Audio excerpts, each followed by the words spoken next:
So before I left Virginia, I sat down with David, the new owner of the boat, and we talked a little bit about what it's been like for him getting used to it over the last couple months. And so I'm going to go ahead and bring you that interview.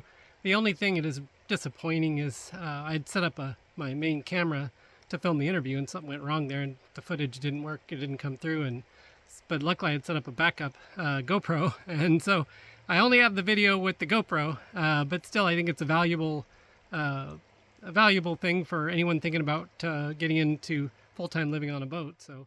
So yeah, I'm going to go ahead and play that interview for you now, and that'll be this week's video.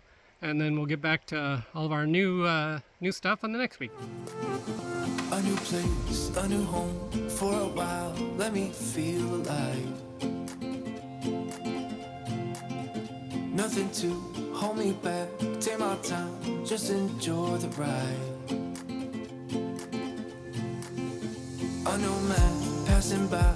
Life is good, best I've ever felt. So here with David, and we just want to talk a little bit, some questions for him about what it's like being a new catamaran owner. And not that the boat's new, but new to him. Correct. And so just had some questions, want to get his take. So we both got to the boat about 7 weeks ago. Yep. And we've been working our tail off, both taking the boat out and putting it through its paces and trying to get all the little things fixed and updated and working right. So but thank you for joining me for a little talk. Thank you. Yeah. Guess just go through some of my questions. Sure. Let you tell me what you think. But is so far your catamaran experience what you expected? Yeah, it's a boat, so there's a lot of things to fix and maintenance and keep fixing as they, fail. But that was expected. The sailing capabilities of the boat are what is expected, and yeah. Nice. And kind of looking at the bigger picture for trying to think about trying to help people who are thinking to move onto a boat full time.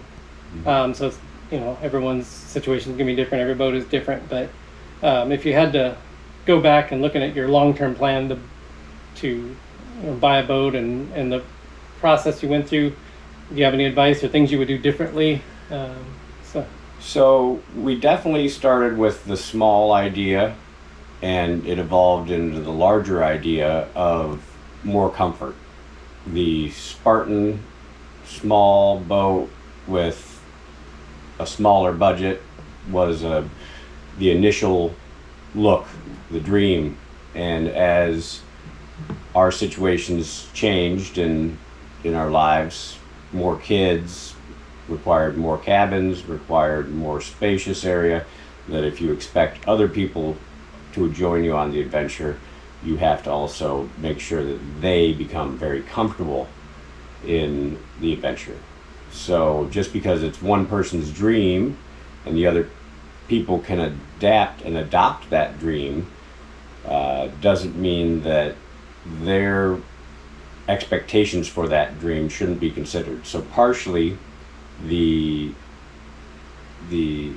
expectations of the size of the boat, the capabilities of the people on that boat changed. We switched the dream from a monohull to a catamaran as the things advanced. The time frames changed slightly because of needing to push things back in getting more comfort. If I expect a bunch of kids to live on this boat, that opportunity for them to be comfortable, have room to move around and not feel as though they're confined spacing. Our dream grew and our time frame grew so that we had could reach a budget of a comfortable catamaran that was, doable for everybody. Thank you for that. And do you have any advice then for other people who are thinking about going full time on a boat as far as going through the process? Make sure that everybody who is going to participate in the process of going from land to water and living on a boat, everything that they are thinking, both partners or all family members, have an input, and that input is listened to. There's a level of everybody joining in on a dream that is required to make it so that you can actually get off the dock, go sailing, and have an enjoyable time. Nice. Thank you. All right, so I have a few more things I just want to talk about. I always like to think about what are the essential things you need, essential ingredients. That's one thing I put on my list, or essential components. I don't know if friend remember exactly what my note was for, but I was just doing the essentials that you need if you're going to live on a boat full time. Sure. So that's Sure. For us was what was our away from land capability and away from a dock, being on hook. Partially, how long are you going to do that? How remote do you want to get? And then as you add things on, you have to look at how big your boat is going to get. And so you have to have a balance between a super yacht, because you want to take everything with you, and the functionality of a boat you can afford. yeah. And so for us, a large amount of refrigeration, creature comforts at night that you had the ability to turn on an air conditioner. Mm-hmm. We like the fact of not having a generator on this boat. There is no generator, and being able to live off grid on solar was a big part of that to us. Starlink is probably pretty essential. Yeah, well, we've got several businesses that require some level of input, and Jessica will, have the ability to work remotely because of Starlink. Yeah. Yeah, that's one that was for me also. How about last couple things? Any surprise? I guess what were your surprises? What were the things that surprised you the most coming into the ownership of a catamaran for the first time? I guess timing. I've always been a little generous in how quickly I can get things done in my own brain, but then the functionality, the reality, the other people problem that comes into things, ordering parts, getting other people to perform the work that they say they're going to do. Not Jacob, of course. He works like a fantastic workhorse. But other people in the marine industry seem to maybe drag their feet, or there's so much need and so little skilled help out there that they're overburdened with the amount of work that they have.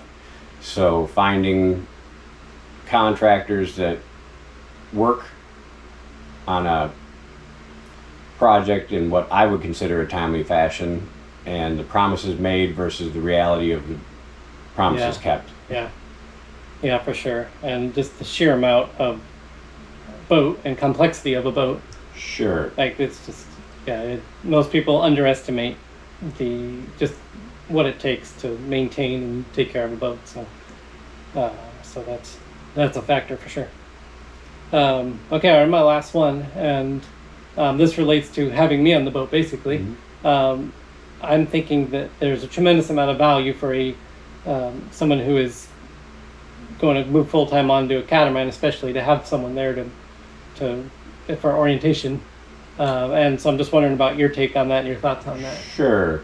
So because boat systems are a combination of plumbing and mechanical and electrical, and they are all specific to each boat, that to be able to learn the systems, as well as learn the maintenance on the systems, as well as learn the actual how to diagnose whether the system's working properly or not. Having somebody with the skill set, the knowledge to be able to do that as I could call it a hand holder, a helper, leader, whichever role is needed, to be able to have that person on board with you to be able to troubleshoot, diagnose, repair things is invaluable. Former owner is probably the absolute best case scenario. Sure. I mean, if you can get time with the former owner, but yeah, that's on top of the maneuvering, the setting sail, all of the other things. The actual just learning the systems is very helpful to have somebody there with you. Yeah, for sure.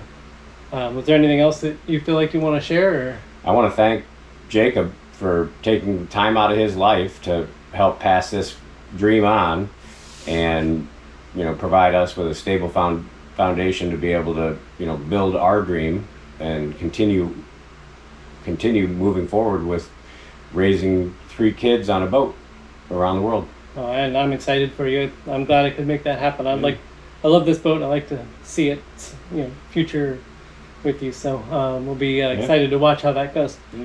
All right, Thanks a lot, Jacob. Yeah, thank you so much. Appreciate it.